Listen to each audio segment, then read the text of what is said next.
They destroyed my $3,000 handmade bridge and called it an eyesore. So I drained their entire $50 million lake and exposed 30 years of buried toxic waste.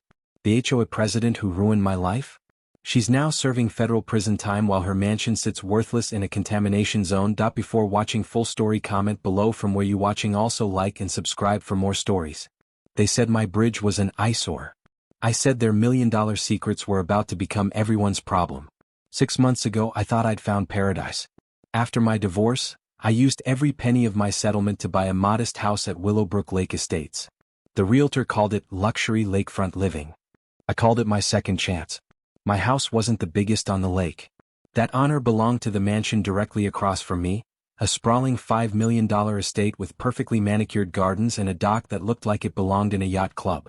But my little slice of heaven had something special, a small wooden dock and the perfect spot to build a bridge. As a civil engineer, I'd always dreamed of building something with my own hands. Something beautiful. Something that proved I could create instead of just calculate. So I spent 3 months designing and building the most beautiful wooden footbridge you've ever seen. Hand-carved railings, gentle arch, honey-colored stain that glowed golden in the sunrise. Every morning I'd sit on that bridge with my coffee, watching the sun rise over the water. It was my meditation spot, my healing place, my proof that life could be beautiful again. That bridge saved my sanity. Until Victoria Sterling decided to destroy it. Victoria Sterling wasn't just any HOA president. She was the Victoria Sterling, heir to Sterling Development, the company that built half the luxury communities in our county. Her great-grandfather had literally designed this lake in the 1940s. She lived in that $5 million mansion across from me, and she ruled Willowbrook like her personal kingdom. Pearl necklaces, designer suits, and a smile that could freeze hell. Everyone feared her. Everyone except me. The first letter arrived on a Tuesday morning, tucked under my windshield wiper like a parking ticket. Expensive letterhead, flowing signature, and words that made my blood boil. Dear Mr. Thompson, your unauthorized structure violates community aesthetic standards. Remove within 10 days or face escalating fines.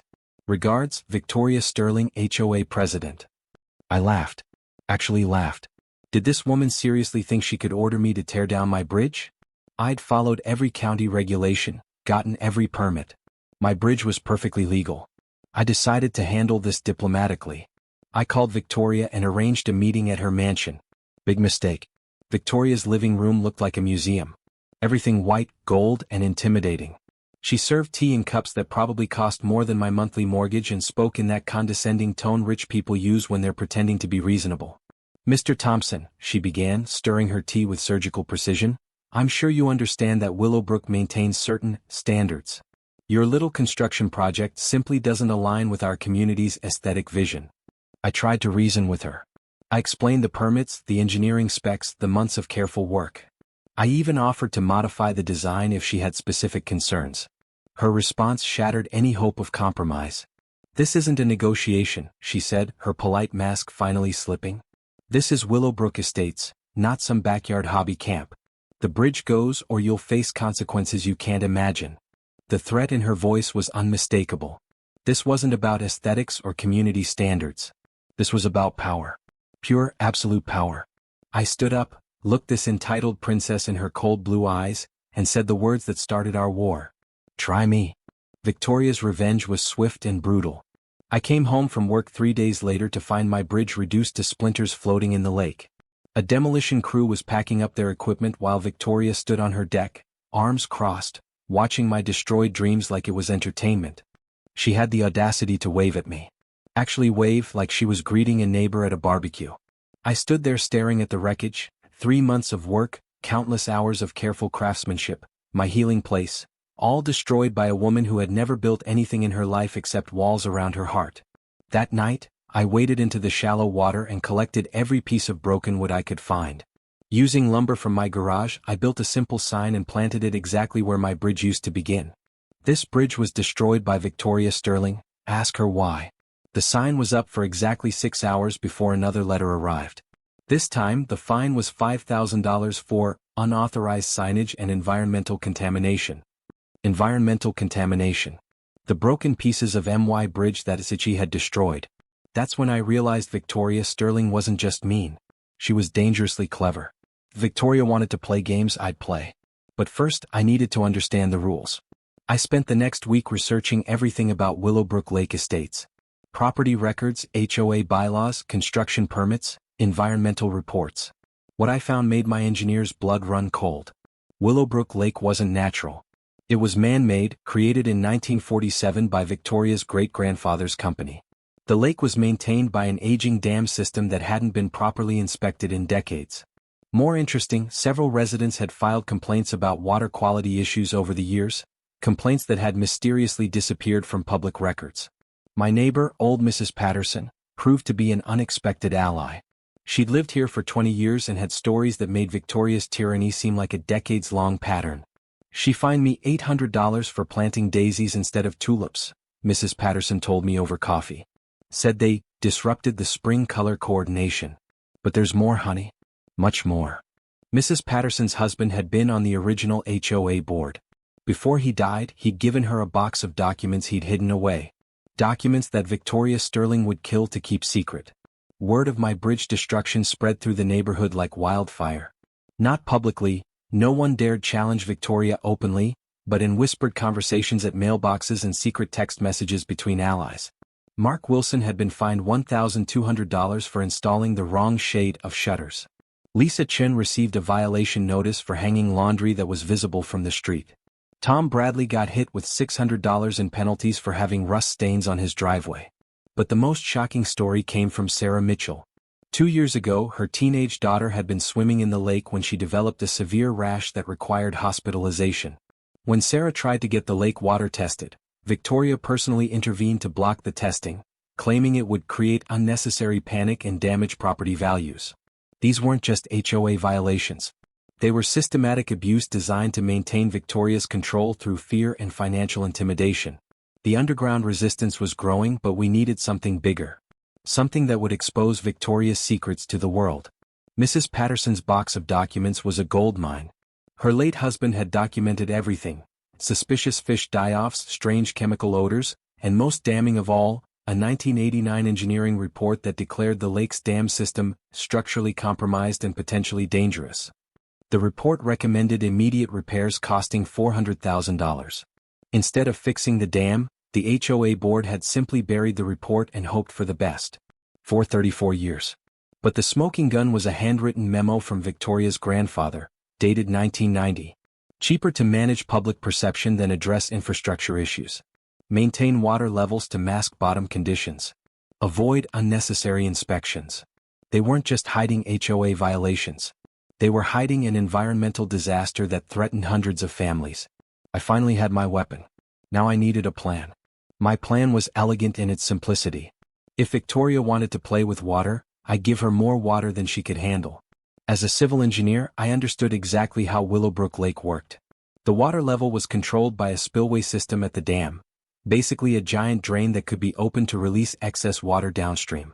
The spillway hadn't been used in years, probably because opening it would expose all the contaminated sediment Victoria's family had been hiding. But what if someone accidentally triggered that spillway during a routine inspection? Mark Wilson turned out to be the perfect accomplice. His demolition company had all the equipment we needed, plus legitimate reasons to be near the dam structure. More importantly, he was ready for payback after Victoria had nearly bankrupted him with bogus fines. Our plan required 3 phases. Phase 1. Create a diversion to draw Victoria's attention away from the dam. Phase 2. Access the spillway controls and gradually drain the lake. Phase 3. Document whatever horrors emerged from the lake bottom. We scheduled our operation for a Friday evening, when weekend boat traffic would provide natural cover. Mark's boat engine emergency was worthy of an Academy Award. Smoke, shouting, apparent mechanical failure right in front of Victoria's mansion. I watched through binoculars as she rushed to her deck to monitor the situation, giving me the perfect window to reach the dam. The spillway controls were protected by nothing more than a rusted padlock that my bolt cutters handled easily. The mechanism was old but functional. Within minutes, I had water flowing downstream at a rate that would gradually lower the lake level over the weekend. The beauty of the plan was its plausible deniability. Spillway systems occasionally malfunction. Equipment fails. Accidents happen. By the time anyone noticed the dropping water level, it would look like a mechanical failure rather than sabotage. Friday night I barely slept. Saturday morning brought the first visible results. By Saturday afternoon, the lake level had dropped 3 feet. What emerged from the receding waters was worse than my darkest suspicions. The exposed shoreline revealed layers of industrial waste buried for decades. Rusted chemical drums, construction debris, and sediment so contaminated it had turned unnatural colors. The smell was overwhelming, a mixture of petroleum, chemicals, and decay that made your eyes water. But the visual impact was nothing compared to the human drama unfolding around the shrinking lake. Families stood along the former waterline, taking pictures and videos, their faces shifting from confusion to horror to rage. Children pointed at the exposed debris while asking questions their parents couldn't answer. Property owners who had invested millions in pristine lakefront living were discovering they'd been living above a toxic waste dump. Mrs. Patterson was the first to call the environmental authorities. "I want this water tested immediately," she demanded over the phone. "And I want to know how long this contamination has been here." By Sunday morning, we had news crews setting up cameras and government officials asking very uncomfortable questions. Victoria's response was swift and desperate. Sunday evening brought Victoria Sterling to my front door, and the woman I faced was barely recognizable as the polished HOA president who had destroyed my bridge weeks earlier. Her hair was disheveled, her makeup smeared, and her voice had a desperate edge I'd never heard before. The mask of control had finally slipped completely. "You have no idea what you've done," she screamed, pointing toward the drained lake. "Do you understand that this could destroy everything? Property values, insurance coverage, legal liability. You've potentially ruined hundreds of families." I let her rant for a full minute before responding with the words I'd been saving for this moment. "Victoria, I learned something interesting this week. Did you know your family has been covering up environmental contamination for over 30 years? Did you know there are documents proving the HOA has been deliberately hiding health risks from residents?" The color drained from her face. She knew I had the evidence.